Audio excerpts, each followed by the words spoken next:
Thank you. So this is my first time meeting you. And How's it going here today? it's great. Feeling some resonance with it? Very much so. Did your question evolve since you wrote it on the page? Just a little bit. Because, of course, we're all getting the messages to our personal questions. Yes. Just by hearing this all. Yes. So before it started, I thought, well, I could ask about if I'm doing the work to fulfill my life purpose, to be of service. Am I moving forward in that? That's a question I had. Yes, but there's something in there that we want to talk about even more than the bigger question, which is what is of service? Because we have a new definition of it today that we've never had before as a result of what we were talking about here today. You want to know what being of service is? It's having your vacuum cleaner plugged in. It's being plugged into the source so that source who is flowing to you is being received enough by you. In other words, the influence of source is resonating with you. That's what service is. And that's the only thing that service is. Source is always of service to you. And think about why. When you have negative emotion, the reason you feel negative emotion is because you're having a thought and your inner being won't join you. That's service. That's staying in resonance with who you really are and what you really want, so that if you want to feel good, you've got to find vibrational resonance with that. That's service. Humans think that service is really hearing you in your struggle, being motivated to try to help you from the place of utter disconnection. That's what most people think service is. I will suffer enough that I will serve you. And we say, no, you won't. You'll just suffer and need more service from somebody who's still in alignment. So that's what that question was about. Yeah. And the career that I am in is of service. So that's kind of, I wanted to just get that out and throw it away. I wondered if you have a message from me. Yeah, don't throw anything away. Oh, I mean not throw away. That's a little strong to say. What do you mean, that way. Meaning that I guess I know I'm living my purpose. I know that I'm of service. So I don't have to contemplate that anymore. I really do know that. I know that. So now I'm manifesting that. Yeah. Yeah. It's really fun when you know it even before you manifest it. That's when this really starts going and blowing for you. When you know you're hooked in, and even though there's not a manifestation that's happening right now, this red hot minute, you still know. Esther loves manifestations. You all do. But you got to love what it feels like on your way to one too. That feeling of anticipation, that feeling of absolute knowing with no evidence. Oh, that's the best there is. That feeling of absolute knowing and no evidence. And people say, why are you so happy? And you say, I can't explain it to you. Good things are coming to me. How do you know? I just know. Well, you're dumb. I know. And I don't care. I don't need evidence. I don't need tangible evidence. I've got vibrational evidence. I've got emotional evidence. I feel high and happy. Why? I don't know. Because good things are coming, because I'm in alignment. Yeah. And like most people, I go in and out of that. As a whole, I know I've done a lot of work, and well, that's what you're wanting to sharpen up here. That's what mastery is. Mastery is really being aware when you're not there, that you could be there if you tried a little, that you could be there if you just focus a little, that you could apply what you know with a little more deliberateness. And the more you do it, the better it gets, and the better it gets. The more you know it, the more you know it, the more you do it, and the more you do it, the better it gets, until people look at you and they just hate you. Because your life is so easy and you're so happy and you don't need evidence, but you've got it all around you. And they say, oh, you keep saying you don't need any evidence, but look at that, new house, new car, new love, new money, new thing. You say, yeah, it just seems to follow my happiness. Yeah. So this makes me think about, and I have a tendency to be very hard on myself. Well, stop it. I know. Don't give yourself permission to be that. You just confess to us. We don't want that kind of confession. That was my precursor to say, meditating as often as I do, is that enough? Doing such and such, is that enough to... Are you happy all the time? No. Then it's not enough.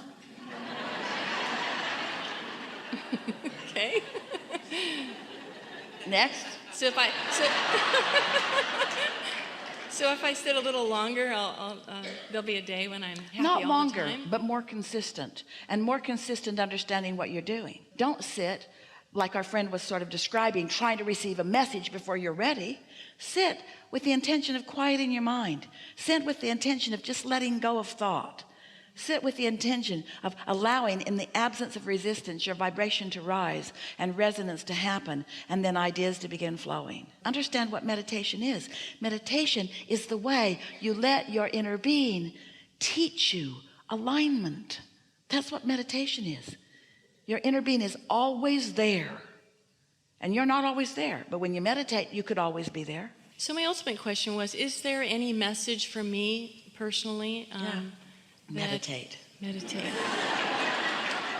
every day for 15 or 20 minutes, and in that 15 minutes you don't feel that you've quieted your mind, don't stay longer, because now you're just having a battle with yourself. Get on with your day and do it again tomorrow, and eventually you will find that quieted place. You'll know it, because you'll feel different, you'll feel detachment, you'll just feel well-being, you'll just feel yourself wrapped round with all of this energy. I do somatic meditation, which is really going into the body and sort of breathing and expanding in parts but blanking out. Well, the reason that we encourage the releasing of thought is because your inner being knows exactly where you are in relationship to everything, and will offer the influence to your body. Sometimes people get so involved in meditative processes that their minds are so active they never really accomplish alignment with their inner being. They just accomplish alignment with the book they're reading. We want you to accomplish alignment with your source, who's real time, in real now, offering you whatever you're asking for in your vortex, whatever your cells are asking for in your vortex. So I've unconsciously pulled in the life that I have today, which is 56, no children. Unconsciously? Well, because if in the fact that we manifest what we truly want. I have said all my life I've wanted to be a mother, and I've made decisions and taken action that did not manifest that. But you've also said that you want to be of service, and it's like the same thing. It comes from the same place. You see what we're getting at? A desire to be nurturing, to be uplifting, to be of value. And so sometimes you are speaking more literally than you really intend. So why is that? That I do that? For all of the reasons that we've been talking about here today. It starts with not knowing that you are more than you are, not knowing that there is another part of you that you have a relationship with, and that relationship is what your emotional basis is about. And so a lot of people are there. Most people, in fact, are trying to guide themselves based upon what others think or what others have decided for them. But when you understand that that part of you exists, and you understand that you had long-term intentions even before you came into this physical body, and that you've been amending them and adding to them, and that there is something that you really want and that your inner being really knows about, so that your singular quest becomes now, because you've already asked and it's already been given, to get yourself into the receptive mode where you can begin to receive the impulses, then all of these questions become irrelevant. Mm-hmm. Why is it that we are afraid of becoming a very powerful self? I can personally attest to that. I have a fear about being a very powerful woman. Well, we don't believe you. We think that's just things you're making up because you don't think you are. And so you're just explaining why you're not what you really want to be by saying, I guess I don't think I really wanted to be it. There's a part of me that believes I am. Yeah. We want to ask you some questions. Okay. Because to be a really powerful woman, which is a woman who is of service, which means a woman who is under the influence of source, which means a woman who is influencing in connection with source. In order to be that powerful woman, these are the things that you find along the way in that. You feel joy. Do you want joy? Yes. Then you want to be a powerful woman. Do you like clarity? Yes. Then you want to be a powerful woman. Do you like insight into things? Then you want to be a powerful woman.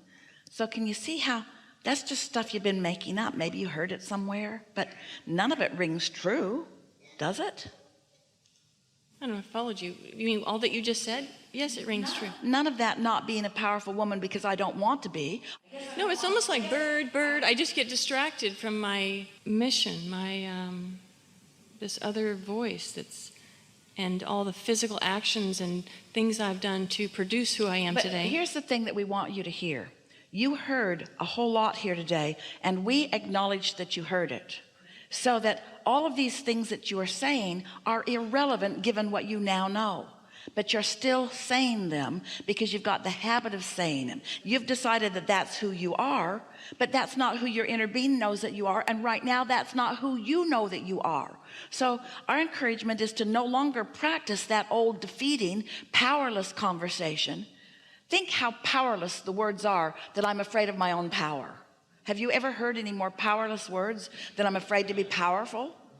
It is completely illogical. And you want to know why you do it?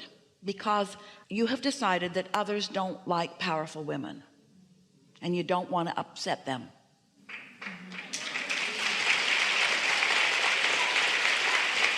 And that's because you and almost everybody else, you're catering to what they think instead of to what you think. You're not keenly aware of your guidance system, and so you're not listening for your guidance system, and that's why you call it unconscious. You see. Yeah. But now, feel how different things feel now, just because of the resonance that you've been feeling as a result of the conversation here in this room, and most specifically the conversation right here and now. You are a powerful woman. When you think otherwise, you've unplugged your vacuum. You've disconnected, and then that feeling of powerlessness is your indication that you're right now out of your power. Well, of course, if you keep making your definitions of who you are when you're not in your power, you could come to the conclusion that I'm not powerful, but that's not even true of you, because often you connect and you know that you are in your power, in your influence, in your energy, you see. So we say often, in fact, we feel it so strong that Esther often translates it as shouting, stop it. Stop arguing for your limitations, because we felt you come with us and then you repeated an old thing that you don't even right now feel. It's just something that you're used to saying. We don't know where you're getting your gratification from that, because really, do you know anybody? Have you ever entered a conversation, you're meeting someone new, and you sit down and they say, how are you? And you say, I'm good, but I'm powerless. I don't know why, I've just never let myself have my power. I thought it was meaningful to our relationship, because have you ever said that to anyone? Or can you imagine someone saying that to you? If someone said to you, so you're sitting over lunch and you look across the table and you say, what's up? And they say, I feel powerless. What would your impulse be? I feel powerless. Wouldn't you want to say, well, you're not powerless. You might be pinching it off, but you're not powerless. Would you say, oh, good, I'm powerless too? Let's join groups. Because if we get enough powerless people together, we'll have power. If we can find enough of us that are disconnected from source energy, we'll join together in groups and we'll have the power.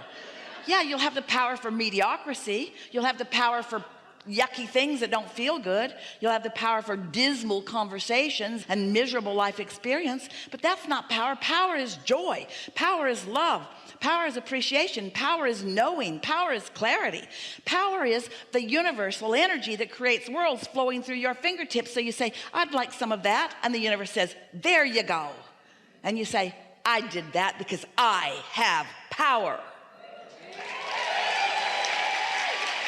Yeah. Anything you want.